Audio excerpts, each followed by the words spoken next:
So when I was asked to talk about this, I'm like, right, Robbie, think of some positives. So I was like, I'll start off with some. And I thought to start off with, I'd tell you about how I felt this World AIDS Day. Because I was in Galway, I was giving talks on HIV and Pink Training, which is the largest sexual health and mental health training for young LGBT people in Europe. So really big event. And I remember waking up kind of hungover, because students can drink, of course. And I woke up and I looked on Twitter and I saw that Leo Varadkar, and that amazing video with Adam Shanley and Leo Varadkar getting a sexual health screen, a HIV test.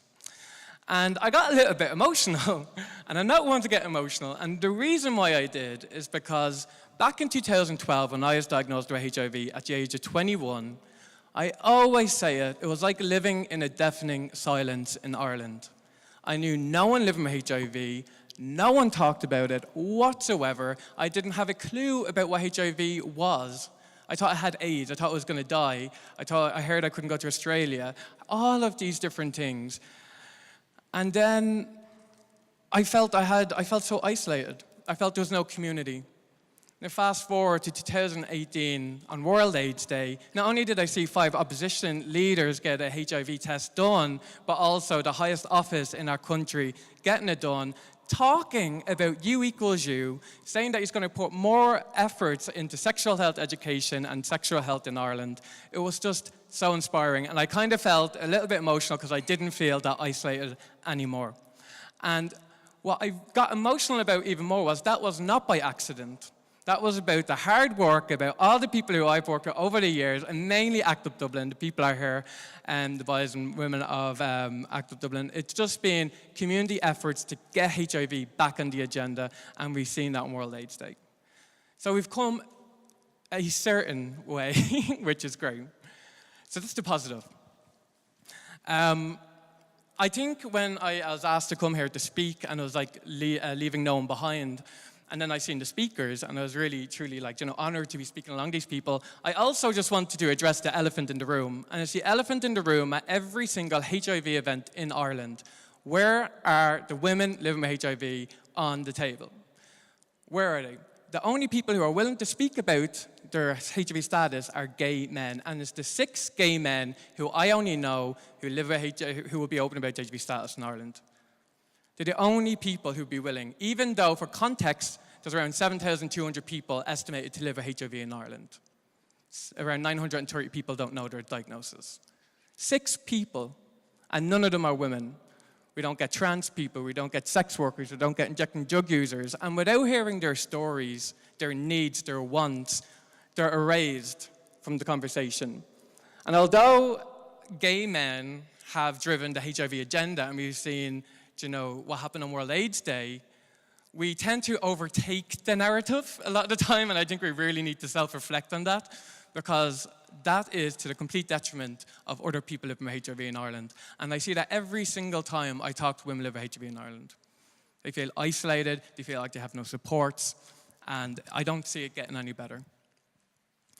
Why is it that in 2018, even though we have access to medicines, we have quote-unquote good services in comparison to other countries, do we only have 6 people willing to be out about their status? Well, I only realized I have 5 minutes, and this is probably a 20-minute conversation, so I'll go through them quickly. The first is education. I went to Pink Training. I was shocked when I was just doing about STIs, not even HIV, that no one knew that you could get an oral STI.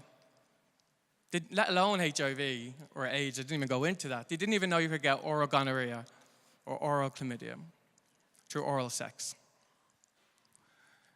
The UN Convention for the Rights of Children say that we have the right to education that informs us having healthy decisions. And a big part of that is sexual health education, and we are not getting that in Ireland. This is today. I was 21 diagnosed with HIV. I didn't know it existed in Ireland, even though thousands of people existed in Ireland. I knew now how not to get a girl pregnant, but, not much help. And if people aren't educated about it, and if we're so silent about HIV in Ireland, that's where stigma comes from. That's what disempowers people not to come out, because silence becomes their norm. And the second point of all this is the disempowerment of what it's like to live with HIV. When you get a HIV diagnosis, it's the most disempowering thing, especially when you live in Ireland. because of the silence, because of the lack of education, because of the lack of conversation, especially if you're not a queer person. And we don't motivate people to say, you're not just living with HIV, you could potentially make change. We don't have that narrative enough. Every single voice can make change, and we need to push that from the very point of diagnosis. My very first point of diagnosis was, be careful who you tell, because once it's out, you can't take it back. And that was by a social worker in St. James's Hospital. So from the very point of my diagnosis, I was thrown in a viral closet. No wonder we don't have voices out here. The other thing which I fight for every single time is we need paid peer support networks in every single HIV clinic. There's been 2 All-Ireland conferences for people living with HIV over the last 2 years. That's a mouthful. But we've had over 100 people living with HIV, men, women, people, transgender people there, and just resoundingly, everyone says they wish they had peer support in the clinics. And also, they wish they have counselling service outside of working hours. We do not have that. It's a massive thing. We are still working human beings. We need to accommodate for outside of that. Because if we have disempowered people with no supports, we're not going to get the voices we need or the leadership we need. And then thirdly is, I say the lack of visibility, the lack of representation is a really big thing in Ireland. And I just want to point you to, I hope I have it here. Yes, everyone should have this in the Irish Forum for Global Health. I want to show you what the HSE has brought forward for HIV in Ireland, and I want to show you what community has done.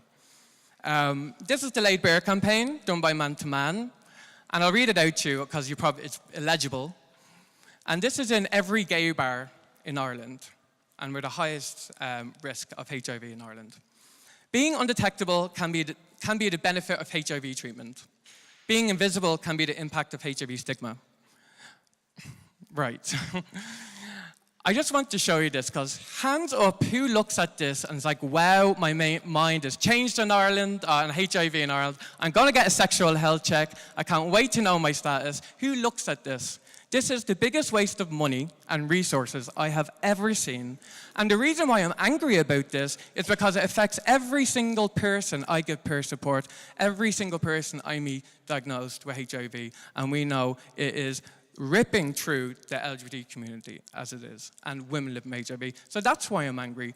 This should never have been acceptable, and from now on, we are surely making sure that this is never going up in a gay bar again. Panty, I never want to see this in Panty again. So let's turn to the other page. Since I was here last time 2 years ago, so thanks for re-inviting me, I gave out so much that every single campaign that the government did about people living with HIV didn't show faces. It was always the back of people's heads or hand shaking, and I was like, that's insulting to people living with HIV. It perpetuates stigma. It says that's something to be shameful of. So ACT UP Dublin with Mask.life, we done a campaign that cost nothing or very pennies, and is people living with HIV for the first time being part of a campaign, showing their face, and we are the solution, that we are undetectable and we cannot pass on HIV. This is a game changer, and this is what's going to change HIV stigma in Ireland. So my main thing about this is, for people in the HSE here, please, please, please listen to us when I say, we don't want this anymore, we need this. And glaringly, there's no women or trans people on this, even though we know they live with HIV. So we all need to put an effort to empower people to feel safe enough in this country to be part of this campaign. This campaign also shouldn't be just in gay bars. It needs to be a nationwide campaign. We have 7,205 people living with HIV in Ireland. Some people might think that's small, but that more than justifies a nationwide campaign. New Zealand has, our same population, has half our HIV prevalence and has had PrEP in the last 2 years, has had nationwide anti-stigma campaigns and U equals U messaging. Greece, which is much more conservative than Ireland, has the similar relatively similar HIV prevalence than Ireland. And Athens, on the bus, they have 2 gay men kissing, saying, science has made us better, society needs to follow up, I'm HIV positive. in Athens, and this only came out in the last few months. So why aren't we doing this in Ireland when we're going through the middle of a HIV crisis? So one thing is, if we're going to get more voices out here, I know we're lovely, but we need more representation. We need women here, and this is how we're going to do it. And this is completely leaving people behind. One thing in this, I just want to kind of go on to then, just to throw it out, that's domestic. But I'm currently doing a big campaign with Youth Stop AIDS at the moment in the UK. And leaving no one behind it's very close to my heart, and we're leaving young people behind. And Father Michael Kelly just said it so beautifully there, that 60% of population growth is going to happen in Africa between now and 2050. You know, this is going to give us massive challenges, and we need to be aware of those. But what he failed to say is, this could be also massive opportunity as well. If we engage young people the way I engage young people in the UK, bring them into Parliament, teach them how to be advocates, teach them how to lobby, teach them how to educate, we change policy and we change how society thinks about HIV. One such campaign we're doing at the moment is called Children's Missing Medicine. And we're looking at ViiV Healthcare. 2 years ago, well, over a year ago, they promised to give us pediatric dolutegravir for children living with HIV. And this is essential for children and infants under 15 kg. We do not have it at the moment. Even though we know 1.8 million people under 15 live with HIV in the world, we have suboptimal treatment for them. So they promised that they will, but they haven't given us deadlines. So what we have done as young people is we educate young people all over the UK. We're annoying Alistair Burt, who's the Shadow Secretary for International Development, to write to ViiV to make sure that they have markers, they have milestones, and they set a date for giving pediatric formulation of dolutegravir. And at the Rome conference, and from a lot of our lobbying, they've promised to have it by the end of 2019. Now, they haven't set anything in stone, so we're continuing to fight until we get it set in stone. And I'm hoping that Irish Aid can also add their voice to this, which I pushed today with Nicola. But I'm just showing what the voices of young people can do. And another thing, sorry, this is my last point. My last point. I told you it was 20 minutes. We're leaving young people behind, and what we need to do is stop tokenism. One thing we asked Alistair Burt in our Over campaign is to bring a youth representative with him to the International AIDS Conference. And he brought that Becky Kruger. She's an amazing youth HIV activist from South Africa. And she went on every single panel and said every single issue there is with young people living with HIV in South Africa and the UK. And she was listened to, and now she has such a great relationship with Alistair Burt. So, yes. There's so much we can do, but let's not reinvent the wheel. Let's look at different models that work. Let's really have our eye on the world. And I think, Oanh, you said it so lovely earlier on. The SDGs is such a lovely framework to look at leaving no one behind, because we're not looking at key populations or people. We're just looking at the world. And when you look at the world, no one's left behind. Thank you. Thank you.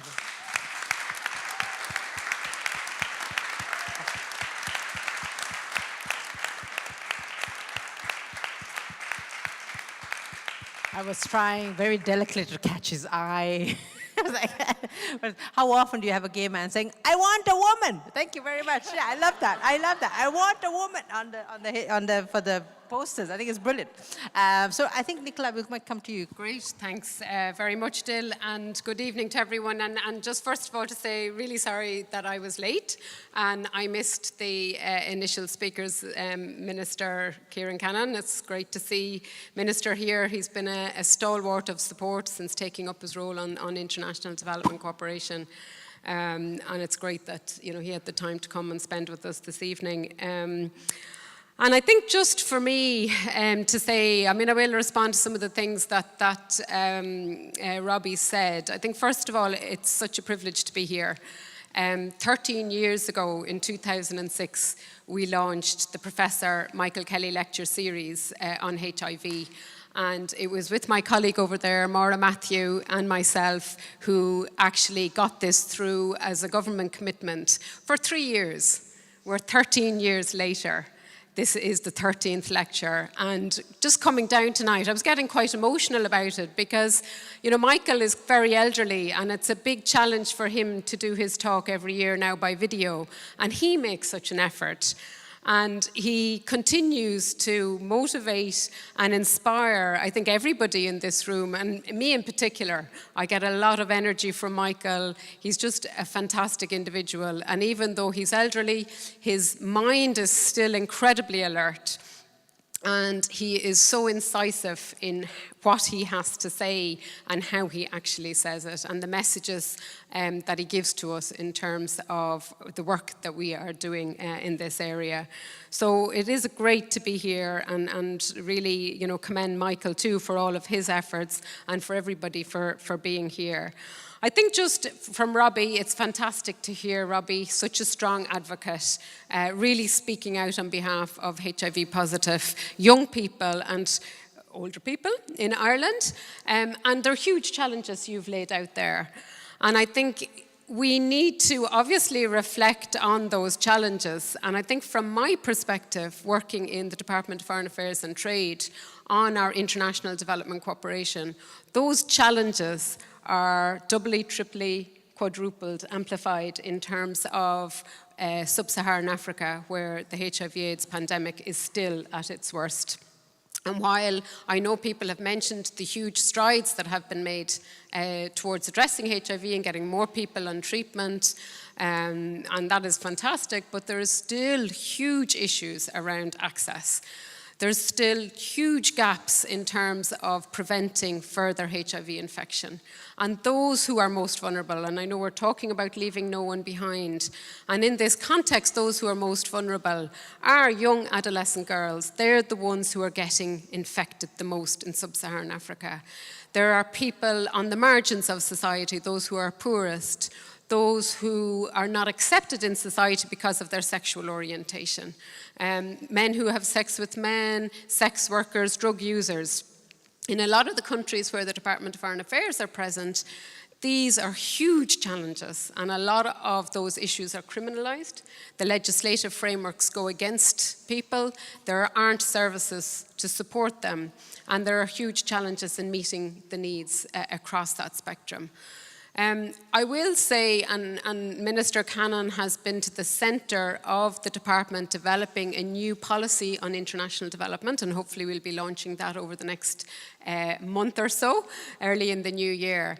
And we have taken the frame of the SDGs, which were mentioned earlier, for that policy, and that's a whole of government policy.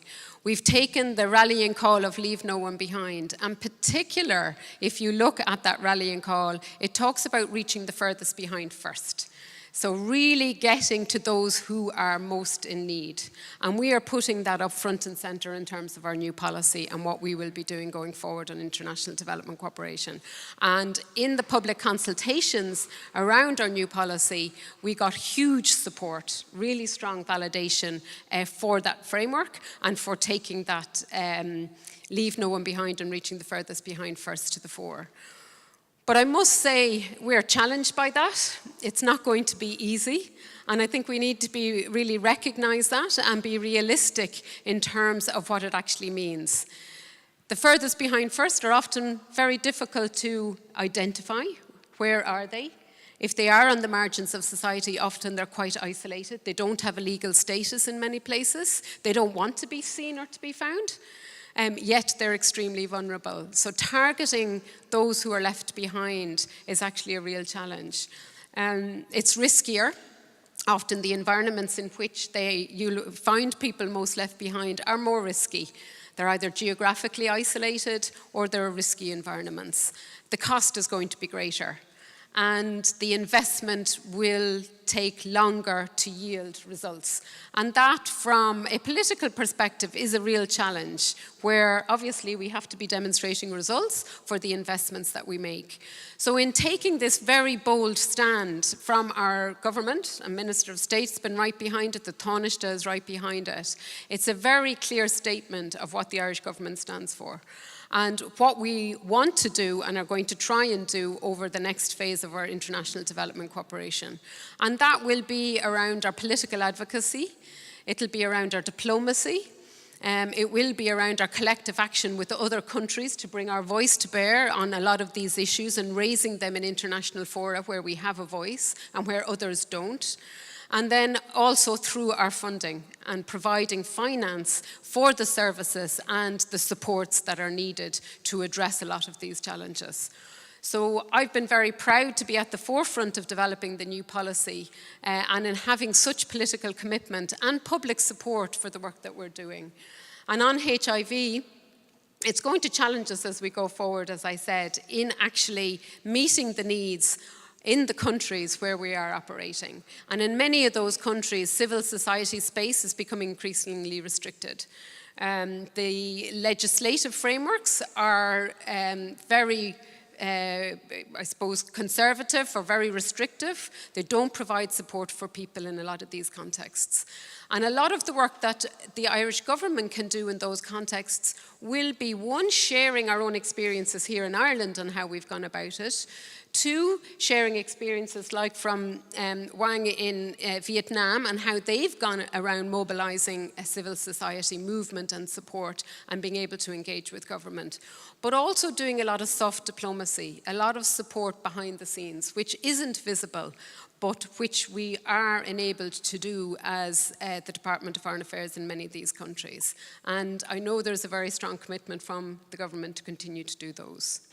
I was just thinking, on a personal note, I'm so glad that you came tonight as Rory and not as Panty, because if you had come as Panty, I would have spent the whole evening just flirting with you. It's just, there's something about Panty, I just can't. Yeah. You've been to Vietnam, Mozambique, and South Africa, so it's like, as very much working in this area. Tell us a little bit about that. I have been lucky enough to travel with the DFA and Irish Aid to quite a number of places, and sort of compare and contrast, I guess, from what I know from here. And so it's exciting for me to hear people, young people like Robbie, being very passionate and activist about it, because I have HIV meds that are older than Robbie, and I would be one of the older people. I was 50 a couple of weeks ago. But it's interesting to me, because there are things, of course, in various countries that are very different. They all have their own unique challenges. But there are also things that are the same challenges all over the world. And for me, as a person, from a personal perspective, the one that bugs me most, and we've all mentioned it tonight, is stigma. But I would just slightly change the emphasis of Robbie. Robbie said the silence breeds stigma, but I say that the stigma is what breeds the silence. And all over the world, in every single country that I visited and looked at their HIV things, stigma plays a huge role. It stops people reaching the people who are being left behind. It stops the people who are being left behind reaching out for help. And even here in Ireland, Robbie was joking that there's only 6 people who are prepared to show their faces, and that's absolutely true. Me and Robbie get asked to talk at everything because we're the only ones. And that boils down to, there's many reasons for that. We all know them all probably, or most of them, and I want to get into them. But education, leaflets and all that does so much, but it is putting faces to things that can change things. And as is so often the case, I think the gays showed us the way, because amen to that. Well, in this country, for example, if you look over the last 40 years, how did the gay community go from being an absolutely marginalized, despised, hated and excluded community to one that has marriage equality and is, having accepted children, in so many ways? They did it by the power of the personal coming out. And if in the past, if someone told you that gays eat babies and you didn't know any gays, you might think, okay, well, gays eat babies. But over time, people came out in this country, and eventually we came to a stage where every single person in this country knows a gay person or a queer person or a lesbian. And so if they hear on the TV that gays eat babies, and then they think, oh, well, actually, Tom next door is perfectly nice. So that is what changed this country's attitudes to gay people. And it's what won the referendum and so on. And that is the only way we will change this country and other countries' attitudes to HIV. By people being able to stand up and say, I am living with HIV. Because as it stands at the moment in Ireland and in virtually every other country in the world, most people think that they don't know anybody living with HIV. And most people think that HIV is not in their lives. But as anybody who goes to St. James's or anywhere else's clinic can tell you, you all know people living with HIV. There are so many of us. And we come from all strata of society. We are all ages. We are all genders. We are lawyers and drug users. And And if all of those people felt tomorrow that they could stand up and be open about their HIV status, we would end stigma immediately, because people would realize that they're working every day with people living with HIV, they're traveling on the bus every day with people living with HIV. But at the moment, very few people feel that they can do that in any country in the world. And even in nice, liberal, progressive now Ireland, me and Robbie are amongst the only people who have felt they can do that. And why is that? Well, it's relatively easy for me. I live in this gay bubble in Dublin. I'm covered in glitter and whatever. It makes no difference to me, or very little difference to me. I'm not going to lose my job. I'm not going to lose friends. But if I was, on the local football team in Tullamore and working in the local factory, would I be able to stand up and say I'm living with HIV? No, I bloody well wouldn't. And so we need to create a space where people can come out. And the leaflets are great, the education is great, necessary, important. I'm not saying to forget them, but that is not how attitudes change. Attitudes change by knowing people. And so it is imperative that people like me and Robbie, who can stand up and be open about it, are. And then to create a little more space for other people behind us. And then, for people who aren't living with HIV, doesn't mean that you can't do anything about it. You can make it known that you are a safe space for people to come out, at your job, at work. That is what will change the world. That'll change the world here in Ireland and in places like Vietnam and every other country I've been to. Stigma is the common factor. It's the common denominator around all of the problems to access, to talking about it, to education. These things are all. There's a through line to all of these issues, and it's stigma. Thank you very much, Rory. Because it just reminded me when my first visit to Open Heart House, which of course is no longer there. That was one of the first things that really greeted me when I went in. I was like, wow, it's not just gay men. It's, mothers with children and, all different ethnic backgrounds. And it was such a loss when that Open Heart House closed. Oanh, do you have any contribution? It reminds me why I gave up my job as a doctor. I stopped clinical practice because I cannot afford doing clinical work while doing other work.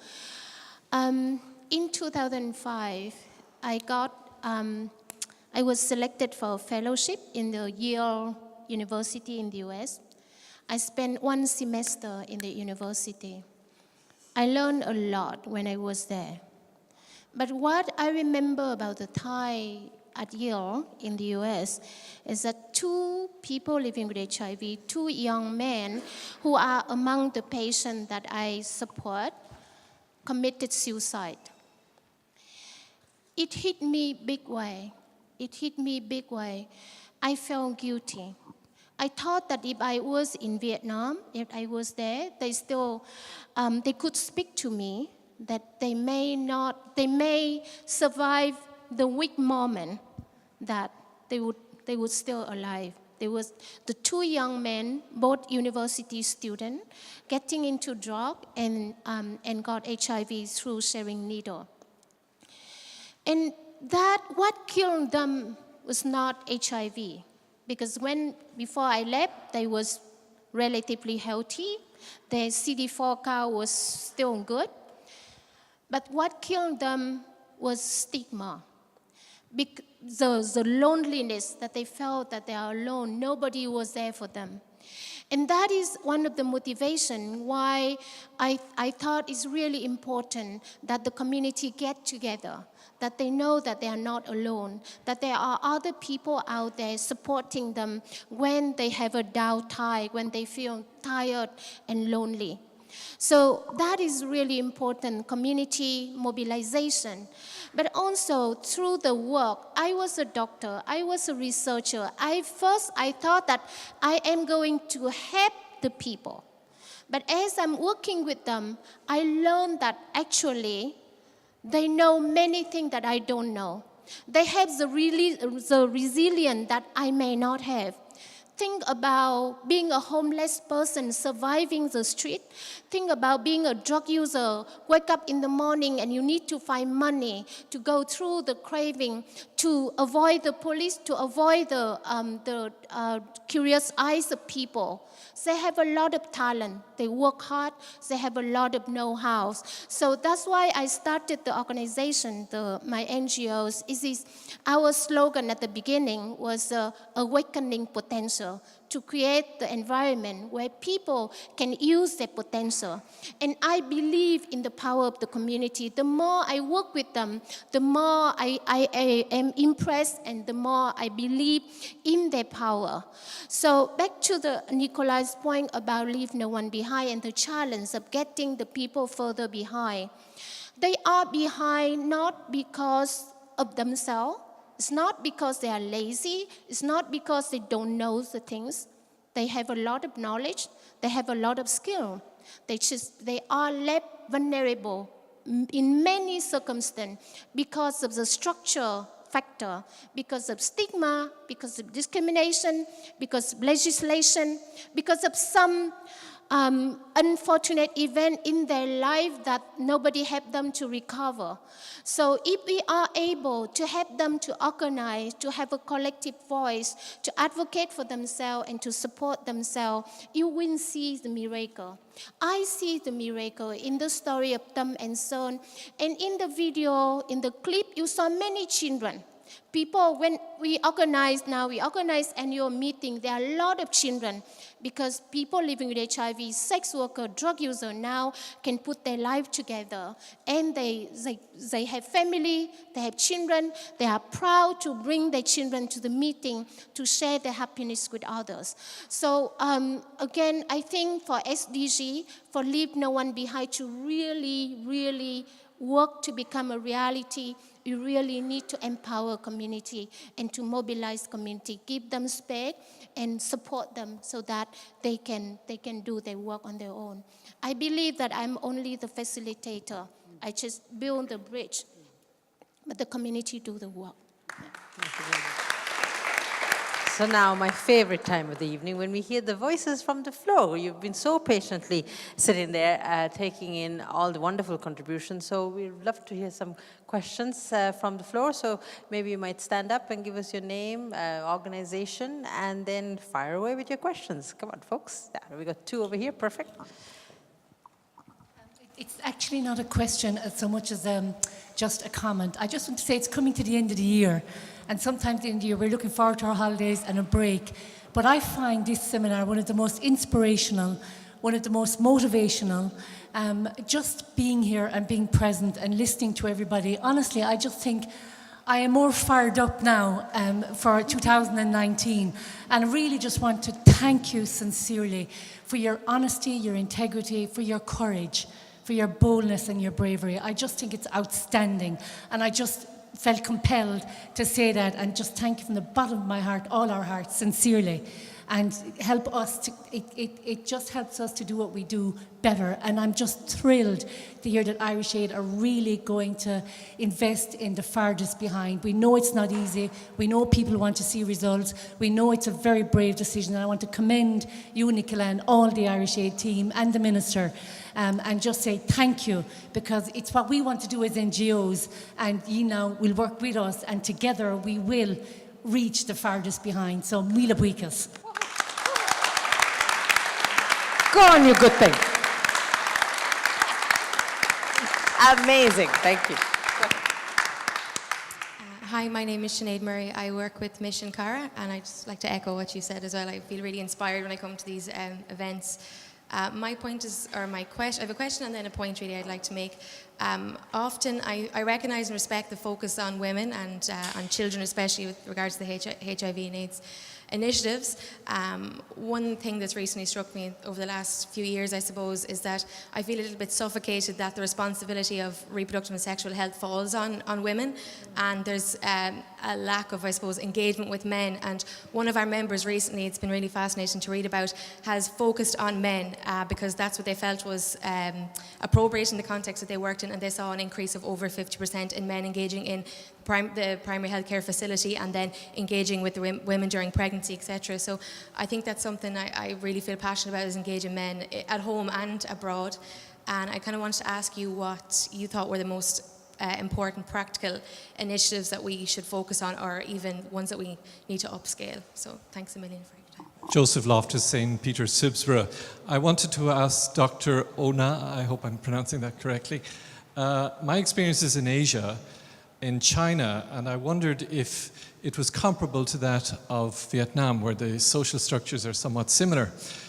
Getting groups who happen to be different demographics who are HIV positive to work together successfully has been, in my experience, extremely difficult. For example, MSM people tend to be urban and highly educated by comparison with migrant workers, who are the opposite, to be honest, in a society which discriminates heavily against rural people in the first place. And the fact that they are both HIV positive and that there might be one strategy to reaching out to them has completely failed.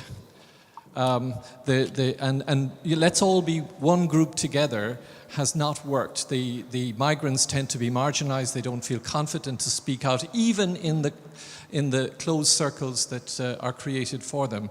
And I wonder then, for Robbie, is there another trade-off or something we need to think about in Ireland? Are the strategies that might be successful to include women as public faces of HIV/AIDS in Ireland need to be very, very different from the ones that have worked so far to reach the stage that we're at the moment? Mary, thanks very much for the support. It's really much appreciated, I think, across the board. And then coming to this young woman's question around reproductive health, sexual and reproductive health. And I think your point is really, really strong and really valid. I think for us, in a lot of our work, we see women and girls are particularly disadvantaged and disempowered, and a lot of the underlying gender stereotypes, norms and cultures really keep women very marginalised and quite oppressed. So we have a very, very strong focus on addressing the needs of women and girls, including on health and including on sexual and reproductive health and support. We see, of course, there is a huge dimension to working with boys and men in that. But I think our priority is on women and girls, and yes, to, I think, enable and to support them to develop the life skills to be able to, I suppose, control their own decision making. And to be able to decide on children, numbers, etc. And I think that's hugely important. Men and boys have a huge role to play, and they also have to be equipped with decision making and the life skills in that context. But as I say, I think our focus is very much on women and girls, given their very marginalised position.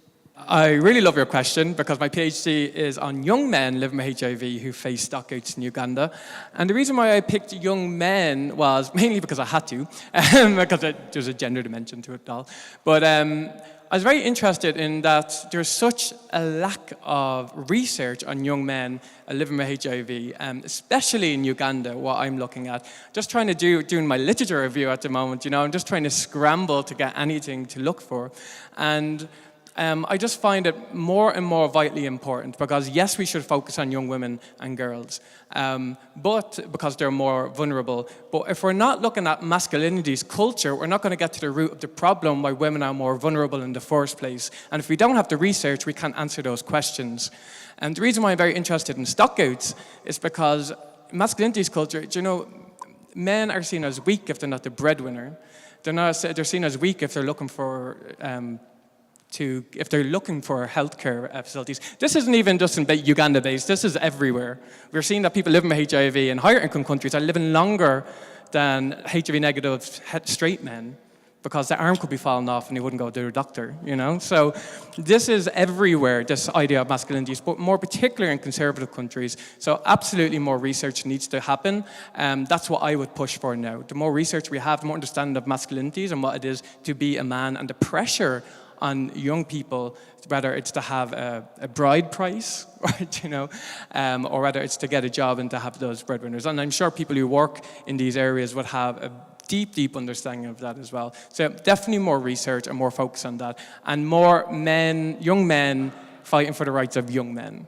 Let's empower them. Let's not forget their voices in all of this. And they're completely lost in all of development, which I've been finding. In terms of women and empowering women, it's so difficult because within my social support groups and peer support groups to get women together. We know this in Ireland, it's always been the case. And because women are decentralised, gay men living with HIV and injecting drug use are normally centralised to the big cities. So we have our little groups, but women aren't, mainly. And I find, you know, women in Dock writing to me, Mullingar, Kerry writing to me, a lot less than I'd find gay men or injecting drug users writing over Facebook. So it's how do we get those stories? How do we empower women who feel so disenfranchised from the whole narrative? How do we get them and how do we give them the supports they need? Because you wouldn't be open in Tullamore, let's say, especially as a woman, especially if you work in childcare, especially if you're a single woman who's trying to look for a date and the local single man's a taxi man who you wouldn't tell anything to in the first place. So, and I'm saying this as in this is a real life story of someone I know, not from Tullamore.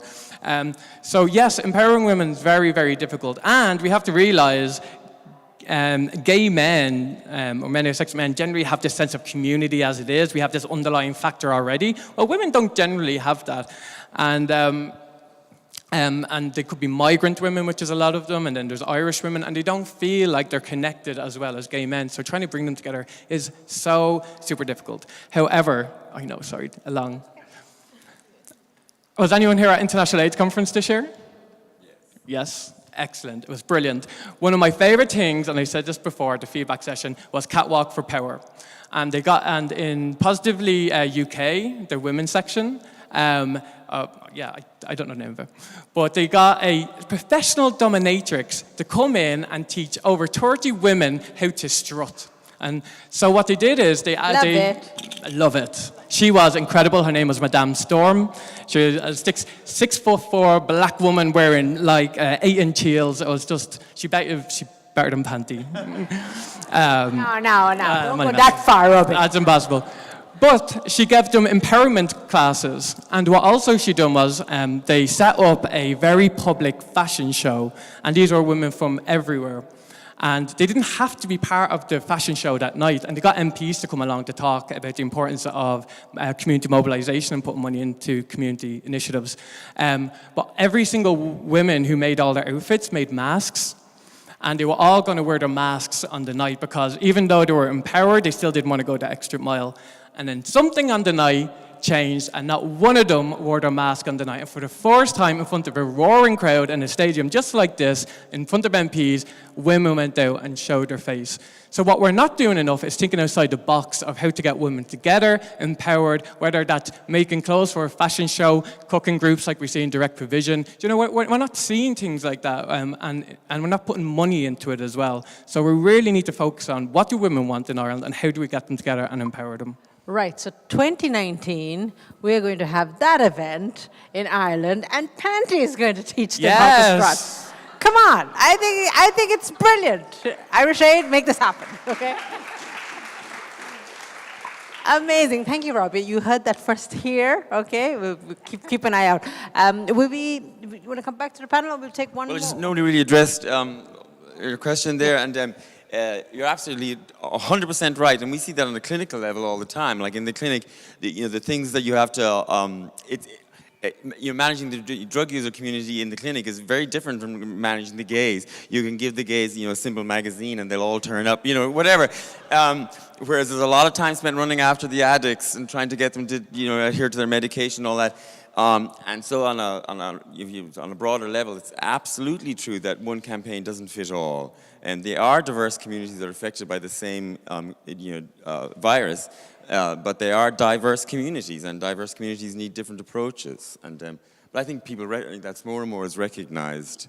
I have two thoughts I want to say in response to the question. When we work with the community, we don't pick people and put them together in a group. what we found, that is what our government used to do when they said, oh, we are going to do a peer education program. So they pick people living with HIV, put in a room and say, work together. What we do is we identify the potential community leader, and we support the leader. And the leader would then work with their community. It has to be organic. We cannot force people together. Forced marriage often don't work. Force people into a group together is not going to work. It has to be organic. And it starts with community leader. And it works. It's not 100% of the time. There's a risk and so on. But that is the only way that we see the community grow. That's through the community leader. So you have a leader like Robbie, then you work with the gay. But then if you want to have a women involvement, you need to identify women leader. That is the first thing. The second thing I want to share with you is that often when we work on HIV, and this is what I said to my college, the people who are vulnerable to HIV are the people. They are not just the vein or the vagina or the penis or the anus. They are the whole human. If we only focus on the virus in their blood, or we focus only on their vein, the cause will go away when they don't have to worry about the virus in their blood anymore. So we need to really take care of the whole human. And I think the most beautiful thing these days is the SDG agenda coming in. It can help address the whole person. So the whole person with the right, with the equality, equity, with the justice, with education, with employment, etc. And that is what you can use as a glue. So if people living with HIV in Ireland have no problem to access to ARV, and if the movement is only about treatment, then they don't need that. But people living with HIV in Ireland may have some other issue that may glue them together. And that's what our community, our VC SPA continue to grow despite that now access to ARV is not such a big issue anymore, but people still glue together because we grow. We work on USC, universal health coverage. We work on education for their children. We work on access to justice and legal assistance, etc. So I think that to create the movement, you need beyond the virus. So, and with the SDG, it's just beautiful things to come. I just happened to look at the data today, and 82 women were found to be HIV positive during their antenatal care screening last year in 2017. So there are 82 women somewhere around Ireland, maybe dealing with this alone. So I think there is a need in the past, and I've spoken to UNAIDS about it. There was much more investment before, and Nicola will remember, in the PL-HIV networks, IMB Plus in India, CANA in Cambodia, Uganda network of people living with HIV. More and more of them have almost stopped functioning because the funding isn't available for people living with and affected by HIV. And the most successful groups I saw were women in Rwanda post the genocide, but it was a PL-HIV network and supporting livelihoods. They were equally as interested in support for their livelihoods as they were for living with their HIV positive status. So I think if we can support the donors to invest more in the PL-HIV networks and for those affected going forward, I think that might help a lot. Thanks. And one last question before we come back to the panel to wrap up. Thank you, Breda. Thank you. My name is Ruben Haylett. I'm actually not associated with anybody. But my question is perhaps, Una, you mentioned that your two case studies have both been through prison. And I think some of the people most left behind are prisoners. So it's a general question to the group, to Irish Aid. Are there any actual programs and are there any benefits of directly targeting? Because it's a captive audience. You have them for 6 months, you can do your peer education, you can treat them, and you better hope that you can then have the best opportunity to follow them up afterwards.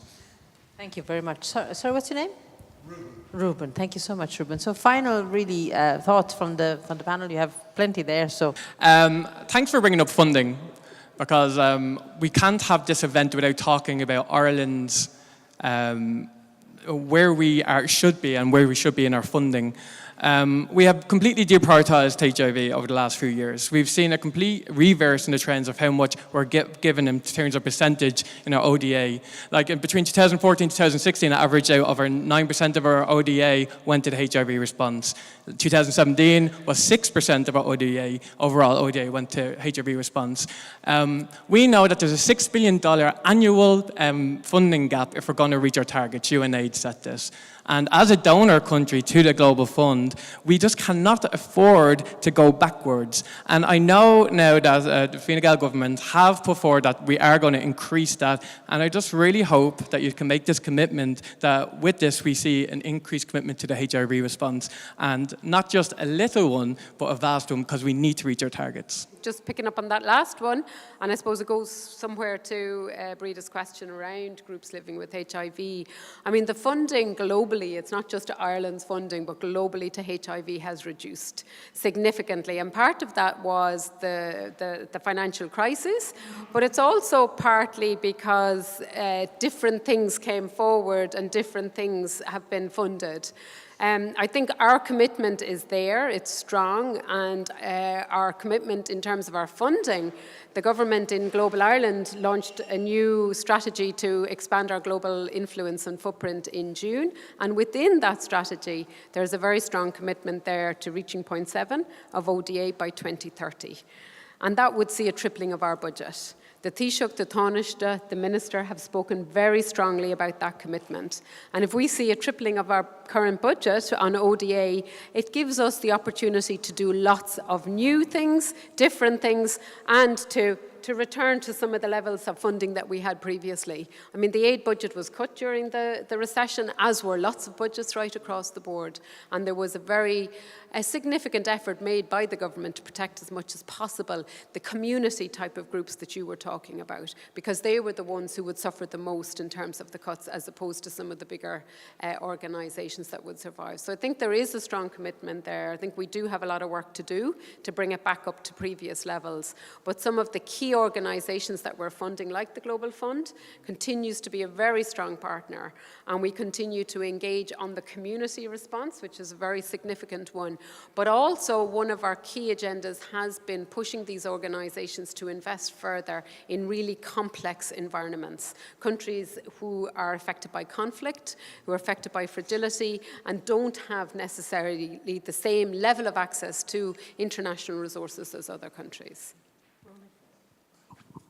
Wow. I just like to say it's about Irish Aid, actually, because I have been privileged to be able to go and visit a lot of countries with Irish Aid and see the stuff they're doing. A lot of it to do with HIV. And sometimes, if you turn up at a clinic and it's in a dusty field in, Mozambique or something, and I think at first I have nothing in common here. And then after a few minutes, I actually start to, as a patient, I start to recognize that's the blood queue, that's the CD4 count, whatever.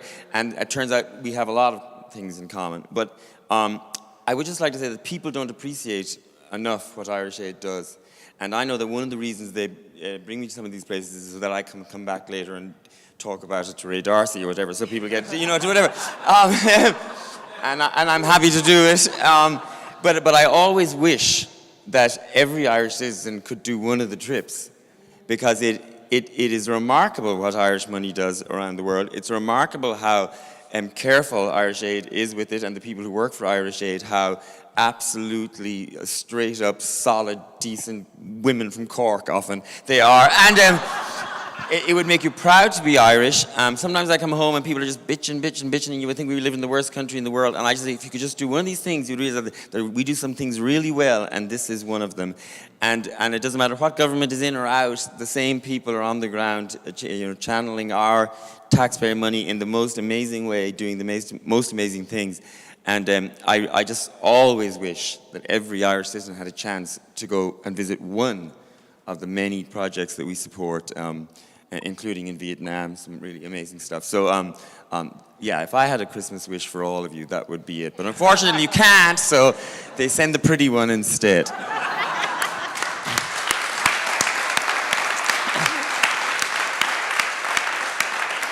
And if you reach under your seat, you will find a ticket. I'm just joking. And final words from, of course, our international speaker, Dr. Khuat. I want to, since the topic is about leave no one behind, just remind you of the people in prison. And I came from our last VCSPA meeting, we have a section to discuss about issue in prison. And people told me that in prison in Vietnam, because harm reduction was prohibited, no condom, no needle. So people in prison in Vietnam, when they have sex, they use a plastic bag instead of condom. They was collecting like soft plastic bag to use instead of condom. We are in the 21st century, and that is happening. That say two things. One thing is that people have changed behavior. They have adopted the safe, sex behavior. That's the good thing. But on the other hand, it is appealing. It's so sad to see what people have to do in this 21st century. So prison health, prison HIV in prison is really, really an issue. And please remember prisoner. They are not in the meeting to speak for themselves, and we should not forget them, should not leave them behind. And I think I'm so glad to hear about the IRIS commitment to the ODA, to the development. It is really important to work in the fragile stage, but also I would urge you to not leave behind the country in transition.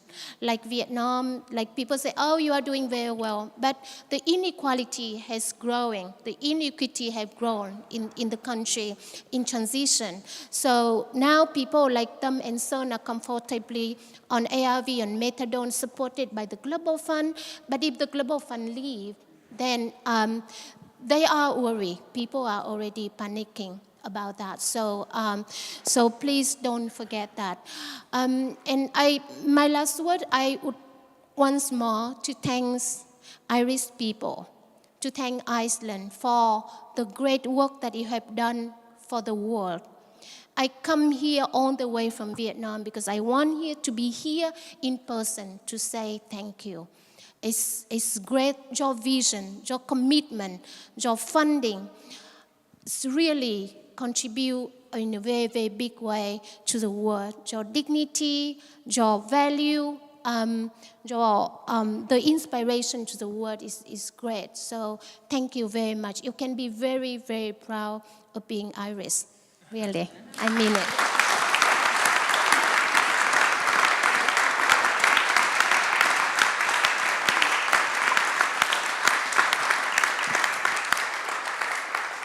And as a migrant who's made Ireland her home, I am the biggest fan of Ireland. And I know you guys, you're probably squirming while she was giving you all those compliments. You know, you must learn to take compliments. So can I ask you to give you a massive round of applause to thank our fantastic speakers who have done an outstanding job today. As I think you said already, Mary, you really energized and ready.